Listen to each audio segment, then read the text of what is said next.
रखिए, क्लास 7 के बाद उसको टोकना चालू कीजिए। क्यों? क्योंकि अगर क्लास 7 पे नहीं सुधरा तो 8 में बिखर जाएगा, और 8 में किसी को भी सुधर जाना चाहिए। कक्षा 8 तक आपको हर हाल में सुधरना है, वरना 9th चौपट हो जाएगा। और सोचो 9th ऐसा है ना कि 9th चौपट हुआ तो 10 को चौपट करेगा। यानी ओवरऑल आपके लिए कहां से तैयारी करना है कि लड़का अगर क्लास 7 में भी है तो 50% भी मेहनत कर रहा है तो ठीक है, लेकिन जब क्लास 8 में गया तो अपना 70% फोकस करे।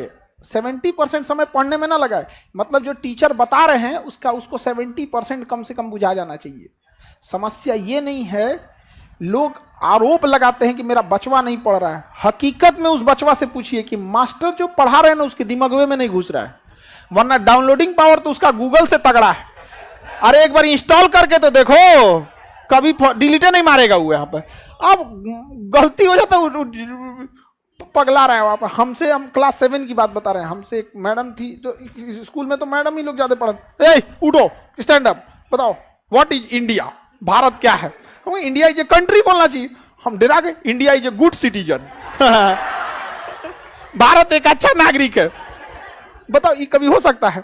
हमें ये पता ही नहीं था कि सिटीजन मतलब क्या होता है। बस एक ही चीज का पता था कि इंडिया माने हमारा कंट्री, गुड माने बहुत अच्छा, इंडिया इज गुड सिटीजन। बस लाल डस्टर जो होता है ना मिटाने वाला, ओका लकड़ी पीछा लगा होता, हाथवा उल्टा करके पढ़ता है तुम लोग, पढ़ता है तुम लोग यहाँ पे, हाँ।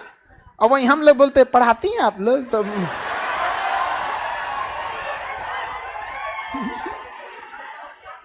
औरों कस के मार देंगे लोग। अरे मत पूछिए आप, शिक्षक वही जो स्टूडेंट के दिल की बात को समझ जाए। नहीं समझे? बच्चों को पढ़ने आग भरा हुआ है, बस इस सबको समझ में तो आ जाए। लेकिन क्लास 9 के बाद गड़बड़ी नहीं करना है। क्लास 9 से गड़बड़ी हुआ तो खत्म कहानी।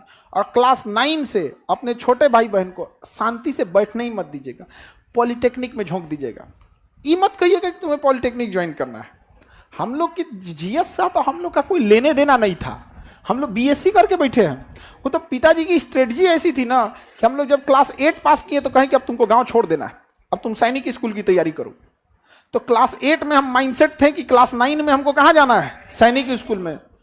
अब नॉर्मल लड़का से अच्छा पढ़िएगा तब ना जाइएगा। अब आदमी कंपटीशन करने लगा, यहाँ पे 9th भी पढ़ना है, सैनिक स्कूल भी तैयारी करना है। भले उधर नहीं हुआ लेकिन कुछ तो सीख गए। उसके बाद कहें कि कोई बात नहीं, 9th में नहीं हुआ कोई बात नहीं, इससे अच्छा तुमको बताते हैं। पापा हमको ना बहुत अच्छा से संभलाते थे। हम फेल होते थे ना तो हमको एक बात का खुशी होता था कि दुनिया डांटेगी लेकिन पापा टेंशन नहीं लेगा। पापा कहते तो जो फेल होके आएगा तो पार्टी देंगे। इसलिए नहीं कि हम फेल हो जाए, बट इसलिए कि डरते थे कि कहीं मरा वरा मत जाए। इस सब ने हर माँ बाप के लिए आपसे कीमती दुनिया का कुछ नहीं हो सकता है। तो वो कहें कि कोई बात नहीं, सैनिक स्कूल से बढ़िया पॉलिटेक्निक है, तुम पॉलिटेक्निक कर लो। तो मैट्रिक में जब पढ़ते थे, मैट्रिक और साथ साथ पॉलिटेक्निक की भी तैयारी कर, पॉलिटेक्निक निकालना है। वो 10,000 रैंक आया, हाँ तो कहें कि कोई बात, हाँ 8-10,000 के आसपास आया। तो बड़े इतना याद रहता है बुढ़ौती में हम लोग कौन सी का रैंक आया था। उस समय तो मैट्रिक का रोल नंबर याद था, अब थोड़े ना याद रहता है। लेकिन उतना तो हमको ये नहीं समझ में आ रहा था नहीं कि हो क्या रहा है मेरे साथ, लेकिन इतना समझ में आ रहा था, पिताजी को दिख रहा था कि इसका जो लेवल है वो एक मैट्रिक के लेवल से थोड़ा नॉर्मल उड़ गया। फिर 11th में तुम एक काम कर, एनडीए की तैयारी कर, एनडीए उससे जबरदस्त है, देख लेफ्टिनेंट बन जाएगा इतना कम उम्र में, खटाक से लाल बत्ती की गाड़ी मिलेगी, ये वो। हम तो तैयारी कभी छोड़ना ही नहीं है। आप अगर ग्रेजुएशन करके या इंटर पढ़ के घर बैठ गए रहते ना तो अभी जिस लेवल पे हैं इससे भी नीचे रहते कि नहीं रहते। इसलिए तैयारी छोड़ना ही नहीं है। और हम लोग से कोई पूछता, हमसे एक आदमी पूछे कि सर आप अपना अभी के हिसाब से आप अपने आप को क्या समझते हैं, कहता I am a student of society, मैं इस समाज का एक विद्यार्थी हूं। आप लोग के लिए हम शिक्षक हैं, but what I am a student of this society. ये समाज हमको डेली कुछ ना कुछ सिखाता है कि समाज इंतजार करता है कि आप कब गिरिए, हम गिद्ध की तरह नोचेंगे आपको।